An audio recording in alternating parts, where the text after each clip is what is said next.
good evening. It's 6 o'clock on Friday, November 4th, 2016. Welcome and thank you for joining us tonight for the English edition of Aura News, where we bring you today's top stories translated into English every weeknight. After the recent debates over Albania and Greece relations regarding the Promenade project in Hamara, the Minister of Foreign Affairs declared today that the old issues between the two countries should be solved based on international principles and not threats.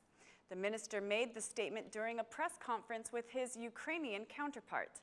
Albania has openly expressed its position and opinion regarding the old issues. We want to treat and solve them based on European values and international principles, which are not based on threats, declared the minister.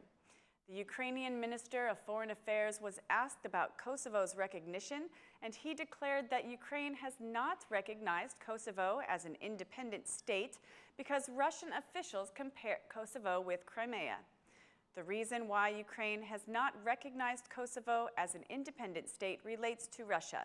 We think there are similarities between Crimea's illegal invasion and Kosovo. Our officials have also found these two issues to be similar. But despite this, we have never held back Kosovo's membership in any European or world organizations, declared Ukraine's Minister of Foreign Affairs. In response, the Albanian minister had this to say: "Comparing these two situations is like comparing an apple with an orange." Both ministers announced they signed an agreement between the two countries for mutual visa waivers as an opportunity to develop the potential for respective markets.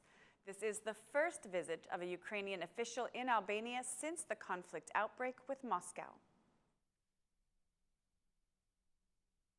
During a press conference, the Minister of Finance reiterated today that the salary and pension increases will enter into power in March of 2017. The minister announced that the budget was adopted by the government and will pass to parliamentary commission discussions in the coming week. The minister said that the new budget reduces the mineral rent, removes custom taxes for manufacturers, and extends the list of reimbursed medicines. "We completely agreed with the IMF for the 2017 budget. The government passed the 2017 draft budget. Salaries will increase by 10%, pensions by 3%. Economic growth in 2017 is projected to be 3.8%. Public debt will be reduced in 2017. Salary increases will be made without taking new debts. A fund of $7 million will be used to extend the list of reimbursed medicines. We are focused on economic growth, salary increases, and reducing debts," declared the minister. However, the minister also said that the value-added tax on tourism will not be reduced regardless of the promise he had made. The minister argued that more time is needed to achieve that goal. The minister also declared that luxury vehicle taxes will be higher and that the price of all vehicular gas types will increase. Furthermore, the minister announced that discussions to pardon past obligations for vehicles and businesses have not concluded. The Minister of Finance flatly rejected that the 2017 budget is increasing because of public-private partnerships.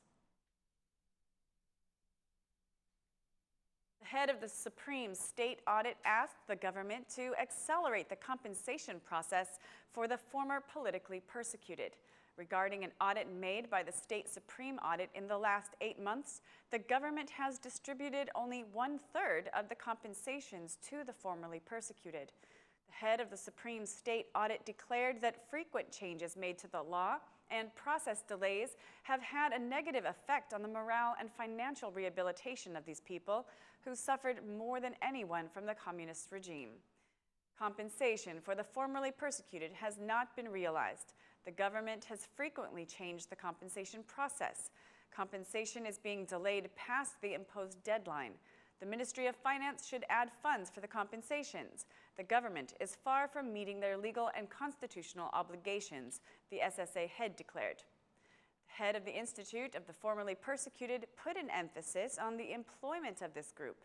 The SSA audit revealed that 182 formerly persecuted have been dismissed for unknown reasons, and only 3 out of the 182 requests were able to return to their job.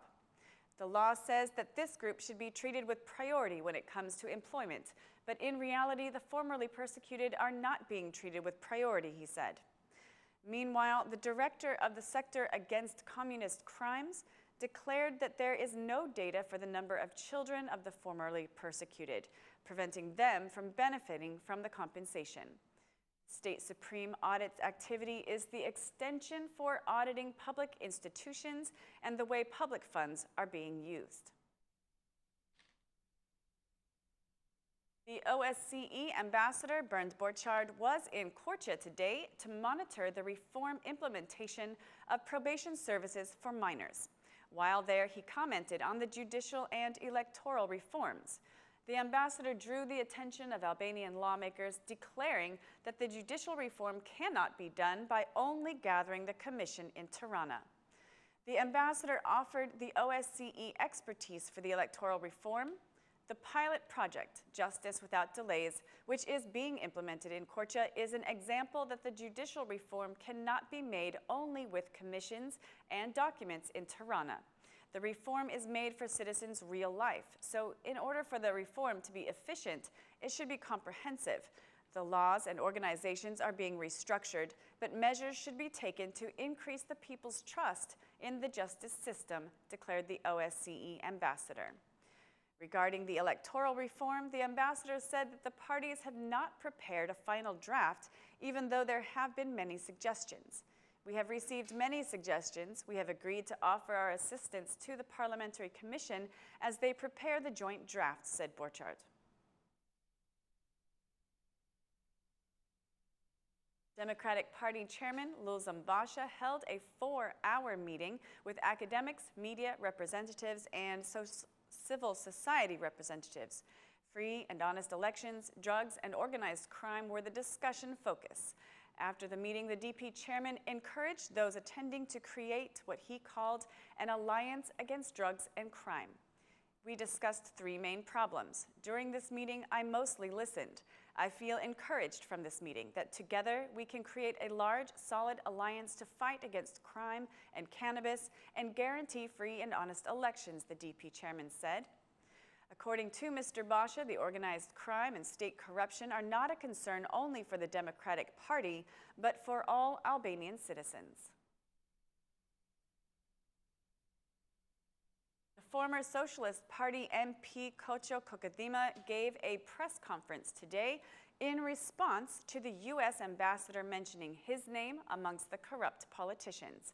The former MP, whose mandate was removed by the Constitutional Court, declared that the court did not find any violation and that the court was politically influenced to remove his mandate.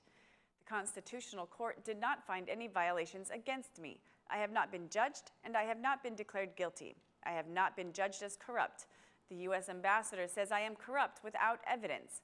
This statement is influenced by the people who removed my mandate in Constitutional Court, declared Kadima.